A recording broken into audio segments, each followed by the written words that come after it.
I'm John. And I'm Meredith. Sure. Yes, you are Or sure. so I claim.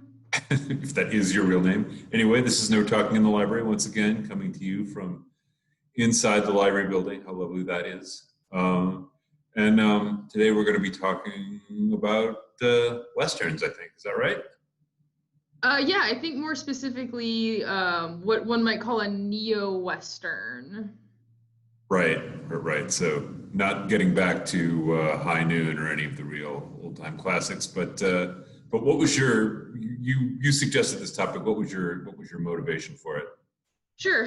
I very recently rewatched True Grit, which I think is considered a neo-Western, even though it is in fact set during old-timey settings.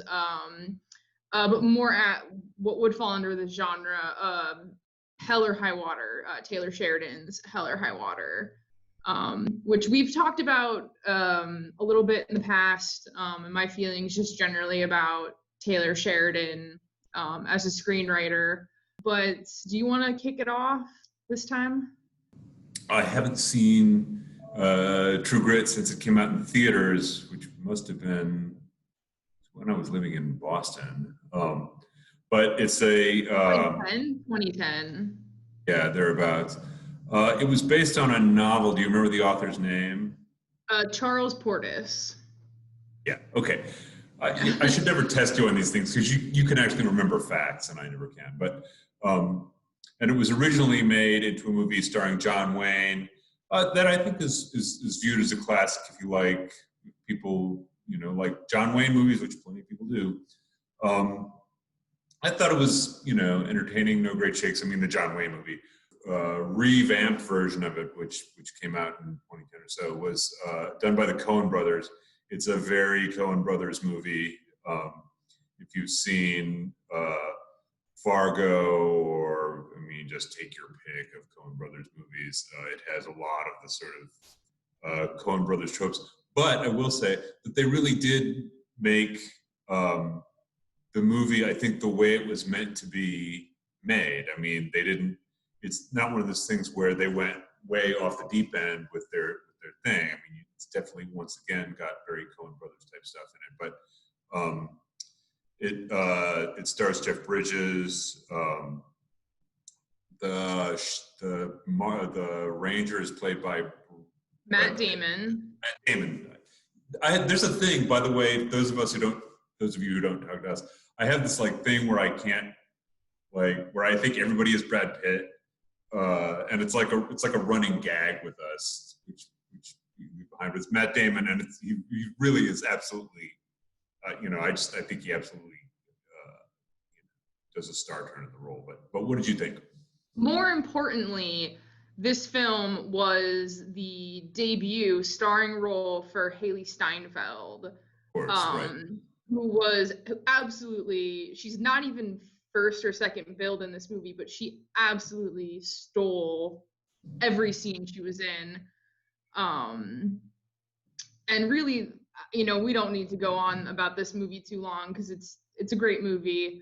But the Coen brothers, I think, in just really quickly doing a Google search for neo-Western before this, are really credited with kicking off the resurgence and reinterest in the neo-Western with their earlier film, No Country for Old Men. I don't know if you have strong feelings about that movie. No Country for Old Men, that's Javier Bardem as a psychotic. Tommy Lee Jones. Right, yeah.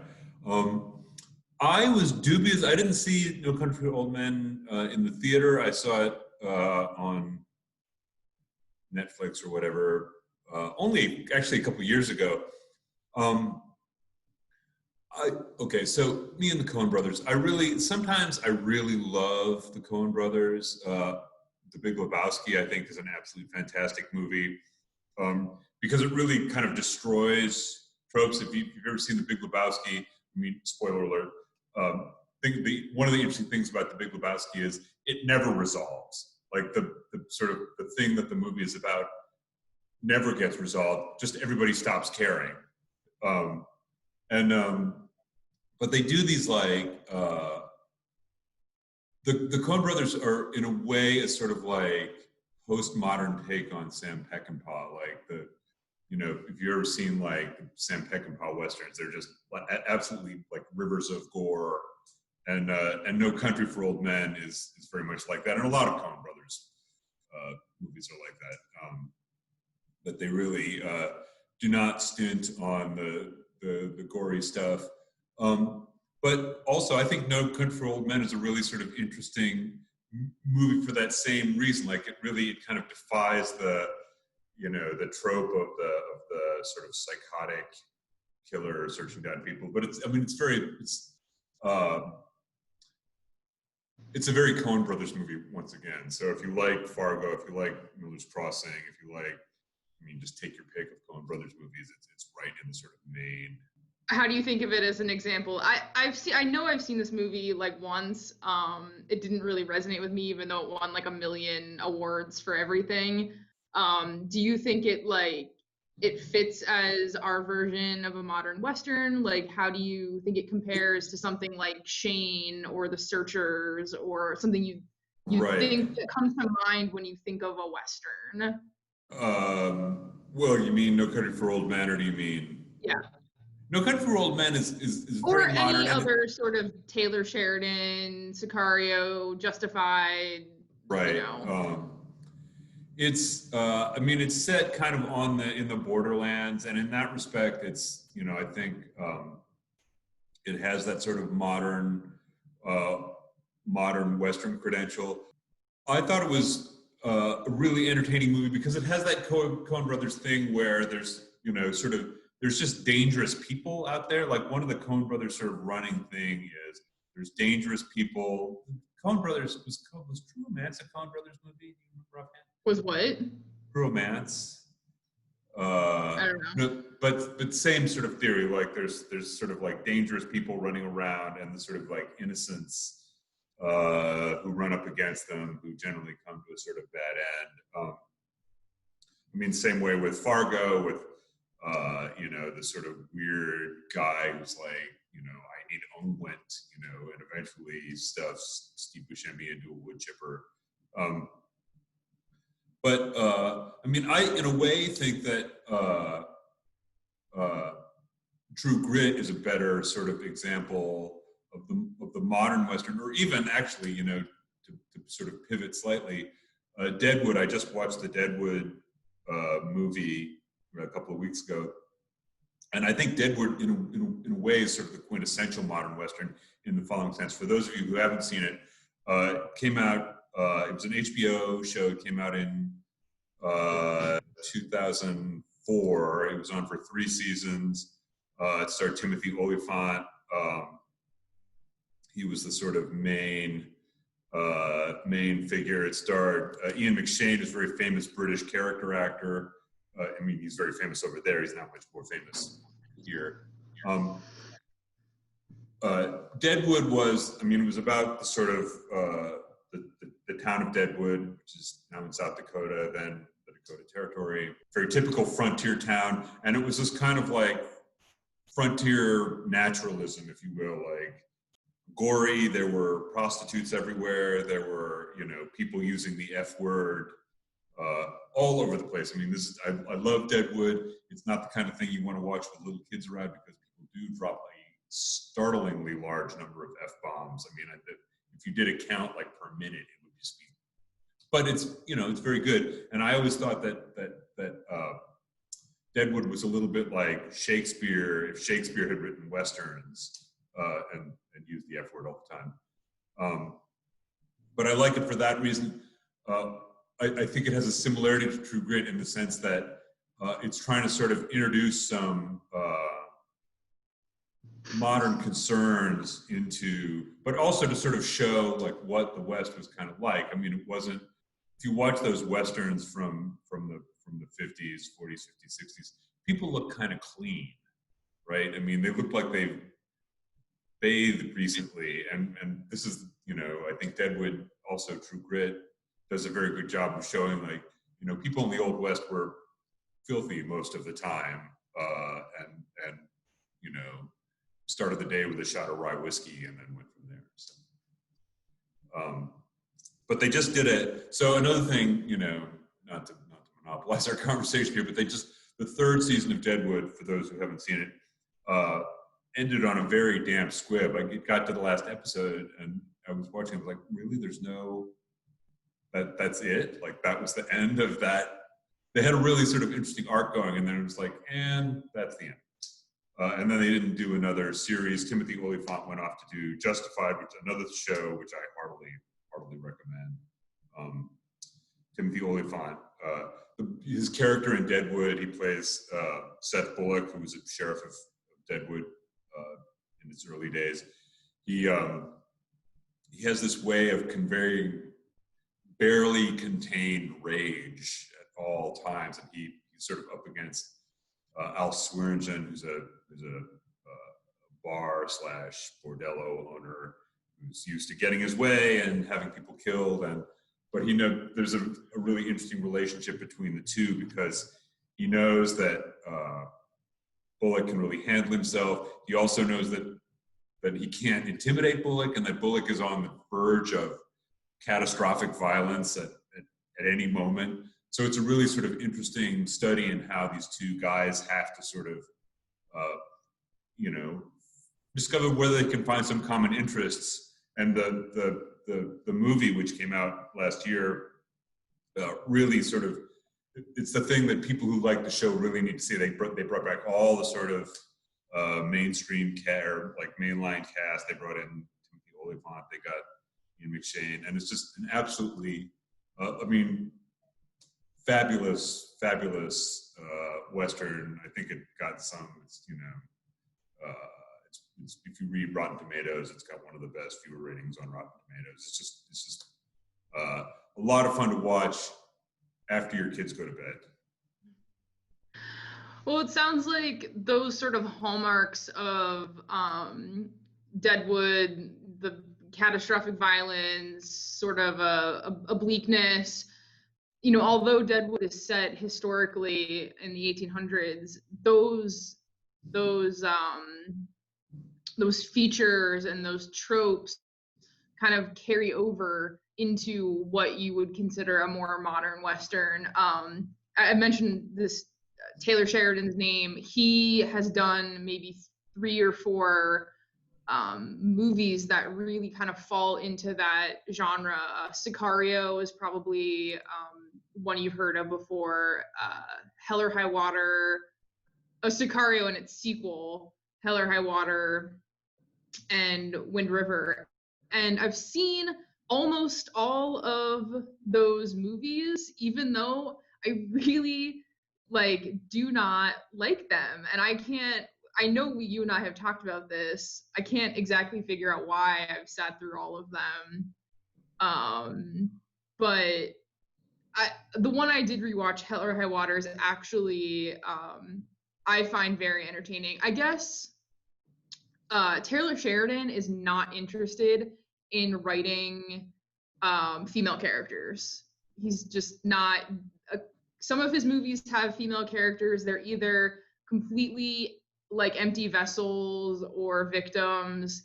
And I think the reason I like Hell or High Water is it does away with female characters. There just aren't any. There's a waitress and a bank teller. And at least I'd almost prefer him to just not include them if they're only going to be sort of blank slate side characters. And I had a lengthy argument with my brother. Loved Wind River. It's Jeremy Renner and Elizabeth Olsen investigating a rape and murder. And Elizabeth Olsen's character is the FBI agent who has been sent to investigate this murder that happened on a reservation. And my brother was just going on and on about this. And I'm like, please tell me one fact about her character that you learned during that movie, because you learn nothing about her in the entire movie. Right. Yeah, we've had this discussion, and you're not wrong. I mean, this is the thing about Sicario. Sicario is notionally has a sort of female main character who just sort of fades out of the. It's a very intentional, and it was the point. Emily Blunt is the star of Sicario, but by the end of the movie, she's been completely forced out of the narrative, and that was intentionally done by the way the story was created. But it was so frustrating to watch when she was literally the only female character in the movie. Like, it's hard to watch because it's like you're trying to do something interesting with the narrative and you're trying to include like female characters, but like when you do that and include her and then she's the one who gets forced out, I can't help but be like why did you make that choice? Right. Just to sort of correct something I said earlier, but then my brain started working. True Romance is an early Quentin Tarantino, Tony Scott movie. I don't know why that pop in there sooner. Hyper violence. I can see how your signals got crossed. There's a connection, but so one of the kind of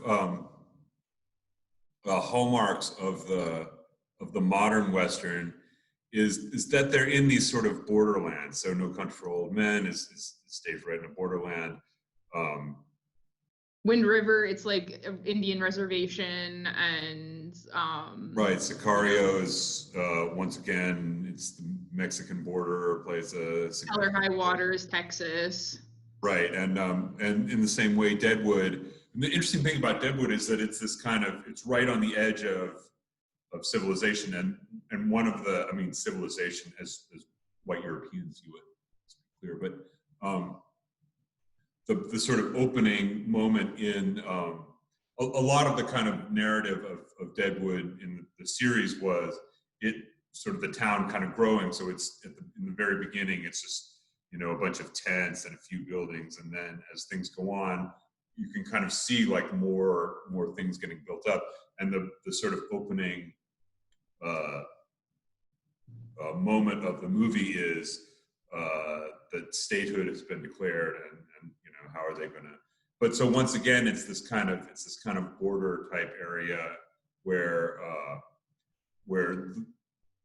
there are sort of borders where the rules are one way in one place and another way in another place, and it plays with that sort of transitional or sort of spatial issue. But you're 100% right. I mean, it's the irritating thing. We had this discussion about Sicario when it came out, and once I saw it, I was not surprised that you were annoyed by it, because if you're going to take the step of having the sort of central female character, then fridging her like for the last part of the movie is more irritating than just not having her there at all to begin with. At least in the not having her there at all, you're like being sort of more honest about what the movie is really about.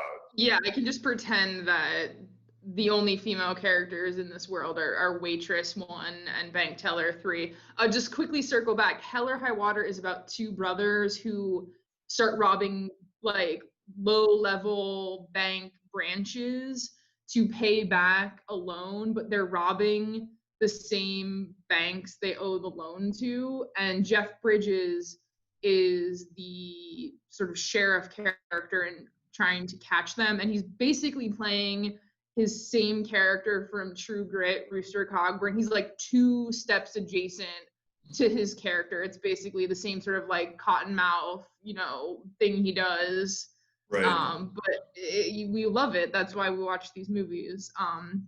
So I just find this movie to be a really great example of, if you like Westerns and I think it's got the same sensibilities as what you probably would see in, a John Wayne movie, but it's set in modern day. It's a little bit funny. It's a little bit violent. And it's definitely one that I find, it's also, I find pretty rewatchable as well.